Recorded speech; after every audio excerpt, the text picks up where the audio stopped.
प्यारे बहन भाइयों, इस्तिखारा और रूहानी इलाज के लिए मदरसा फातिमातुज़ ज़हरा लिल बनात से मदद हासिल कर सकते हैं। निकाह, शादी या पसंद की शादी का मसला हो, या कारोबारी या रिस्क की बंदिश या जादू का मसला हो, तब भी रब्ता कर सकते हैं। औज़ुबिल्लाहिमिनश्शैतानिर्रजीम बिस्मिल्लाहिर्रहमानिर्रहीम। मेरे प्यारे बहनों और भाई, उम्मीद करती हूँ आप सब खैरियत से होंगे। और अगर आपको इस्तिखारा या रूहानी इलाज की ज़रूरत है तो हमसे ज़रूर रब्ता करें। इंशाल्लाह आपकी भरपूर मदद की जाएगी। इंशाल्लाह जो भी आपका मसला होगा बफ़ज़्ल अल्लाह के हुक्म से इंशाल्लाह आपका मसला हल हो जाएगा। ये मदरसा है, मदरसा फातिमातुज़ ज़हरा लिल बनात। तो यहाँ पर सबकी मदद की जा रही है, इंशाल्लाह आपकी भी की जाएगी। नबी करीम सल्लल्लाहु अलैहि वसल्लम के इरशाद से शुरू करते हैं। मुसलमानों, अपने दिलों को सोचने का आदी बना लो और जहाँ तक हो सके गौर फ़िक्र करते रहो और इबरत हासिल किया करो। इस हदीस में बहुत चीज़ें, एक ही हदीस में नबी पाक सल्लल्लाहु अलैहि वसल्लम ने फरमा भी दी, इशारतन भी कही कि अपने जब भी कोई बात करो सोच समझ के करो। नंबर 2, जहाँ तक हो सके कि कोई कोई लम्हा, अगर कोई आप कोई काम देख रहे हो उसमें गौर फ़िक्र करो कि आया ये अच्छा है या बुरा है, उसकी अच्छाई बुराई को समझो। और अगर वो बुरा है तो उससे इबरत लो, अगर वो अच्छा है तो उसकी तारीफ़ करो।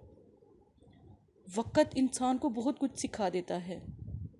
तो आप भी थोड़ा सा इन चीज़ों को देखकर अपनी ज़िंदगी को शुरू करें।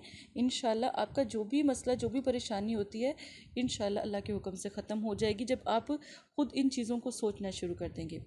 मियाँ बीवी में मोहब्बत, आपसी मोहब्बत, मतलूब और तालिब की मोहब्बत, चाहत में बहुत ज़्यादा वक़्त हम जो है अपने प्यारों को मनाने के लिए ज़ाया कर देते हैं। आज उसी के बारे में अमल मैं आपको बताऊंगी। अगर मियाँ बीवी के मोबाइल मतलब कि बहुत सी लड़ाई झगड़ा नाचाकी रहती है, अगर कोई आपस में आपके प्यारे हैं उनमें रहती है, रिश्तेदारों में रहती है, या आप अपनी मोहब्बत को पाना चाहते हैं उसमें रहती है, तो सुलूक और मोहब्बत ना होता हो, झगड़ा होता हो, हर वक्त लड़ाई होती, तो बावजू हालत में अव्वल आखिर 3-3 मरतबा दुरूशी पढ़ें और 60 मरतबा सूर फातिहा पढ़ें।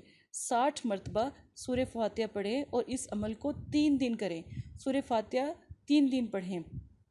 जब आप इहदिन सिरात मुस्तकीम पर पहुँचेंगे तो इस आयत मुबारक को कम अज़ कम 11 मरतबा पढ़ें। इस आयत मुबारक को कम से कम 11 बार इसकी तकरार करें।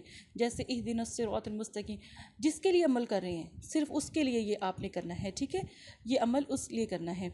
फिर आपने क्या करना है कि आप अगर तो मियाँ बीवी का मसला है तो अगर वो घर में ही मौजूद हैं तो फिर आप जो उनसे पानी पे दम करके पानी उन्हें पिला दें। अगर कोई आपका प्यारा बहुत दूर है, आप तक नहीं पहुंचता, आपसे नाराज़ है, आपको छोड़ चुका है, तो आप ऐसा करें, एक सुर्ख रंग की डोरी लें, कोई सी भी, जैसे स्टिच कपड़े करते हैं तो उसमें डोरी का इस्तेमाल होता है, तो वो डोरी लेनी। तो नलकी का धागा ले लें जिससे कपड़े स्टिच होते हैं, तो उसको 3-4 आप फोल्ड करेंगे तो डोरी वो भी बन जाएगी। आप जो मैंने आपको तरीका बताया, आप उस डोरी के ऊपर दम करें, उसको ना किसी दरख्त के ऊपर बांध दें, फलदार दरख्त के ऊपर बांधें, ठीक है, कड़वे दरख्त के ऊपर ना बांधें, कोई फूलों वाले दरख्त पर बांध दें। जितना वो हिलेगी डोरी उतना आपका प्यारा वापस लौट आएगा। ये इस बात की गारंटी, अल्लाह के कलाम की कसम और गारंटी मैं देती हूँ। इंशाल्लाह आप ये अमल करें। अगर रिश्तों का मसला है, रिश्तों की बंदिश है, तब भी वो डोरी, नीयत जो भी होगी उस नीयत से आप अमल करें। इंशाल्लाह अल्हम्दुलिल्लाह आपका मसला हल हो जाएगा। 60 मरतबा सूरह फातिहा आपने पढ़नी है, 3 दिन आपने पढ़नी, 3 दिन में आपका काम होगा। हो सकता है पहले दिन हो जाए, हो सकता है दूसरे दिन हो जाए, हो सकता है तीसरे दिन तो मस्टली अल्हम्दुलिल्लाह हो जाता है, ठीक है। तो आप ये अमल ज़रूर करें। इशा की नमाज़ के बाद के वक्त कोई सा भी आप रख लें, लेकिन इशा की नमाज़ का जो वक्त होता है मोतबर है, उससे मोतबर एक वक़्त है तहज्जुद का, उसमें कर लें। ये 2 वक़्त हैं। और सबसे बड़ी बात है, इजाज़त ज़रूर लिया करें ताकि मैं आपके लिए दुआ गो रहूँ। और तीसरा ये है कि इसका जो मतलब कि जो आप अमल कर लेंगे ना, फिर आप बात ना करें, अमल के दौरान बात ना करें, चुप करके खामोशी से अमल करें। थोड़ा सा तो अमल है तो आप करके तो आप आराम से सो जाएं। बेहतर तो यही है कि आप जब अमल करें तो फिर आप सो जाएं। ईशा की नमाज़ पढ़ लें तो ठीक है। ईशा की नमाज़ पढ़ने के बाद आप कोई ऐसा टाइम मखसूस करें रात का कि उस वक़्त उठ के आप ये अमल कर लें। या ईशा की नमाज़ के वक़्त अगर आपको नींद नहीं आती या फैमिली मेम्बर्स जाग रहे होते हैं तो फिर 11 बजे का, 10 बजे, 11 बजे का टाइम रख लें, इस तरह रख लें, तो इंशाअल्लाह आपका मसला हल हो जाएगा। परेशान नहीं हो, अल्लाह की ज़ात सबके साथ है। अल्लाह पाक ने पैदा किया, अल्लाह की ज़ात हमारे साथ है, फिर तो कोई मसला ही नहीं ना है।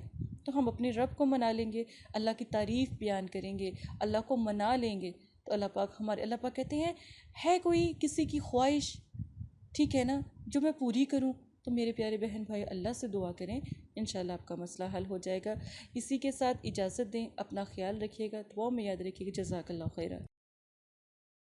अस्सलाम वालेकुम प्यारे बहन भाइयों, ये पैगाम मदरसा फ़ातिमातुज़ ज़हरा की तरफ से है। माशाल्लाह बहुत सारे लोगों के काम हो भी रहे हैं और आपके भी इंशाल्लाह मसाइल ज़रूर हल होंगे। जो भी बहन भाई हैं वो हमारे दिए गए व्हाट्सएप पर रब्ता करें, आप अपनी बहन से बात कर सकते हैं। कोई भी मसला है, जादू, नज़र बद, काला इल्म, रिस्क की बंदिश, चलता कारोबार अगर आपका रुक गया है तो इसके नक्श भी आप कुरान पाक से हासिल कर सकते हैं और आप बहन से बात भी कर सकते हैं, इस्तिखारा मुवक्किल भी करवा सकते हैं। और अगर कोई मियाँ बीवी का मसला है, शादी का मसला है, पसंद की शादी का मसला है, तो आप अपनी बहन से रब्ता करें। ये मेरा वादा है, अल्लाह के कलाम की मैं कसम देती हूँ, इंशाल्लाह आपका मसला हल हो जाएगा। आप हज़ारों लोगों के पास गए हो, एक दफ़ा बहन से भी रब्ता करें, इंशाल्लाह आपका मसला भी हल हो जाएगा।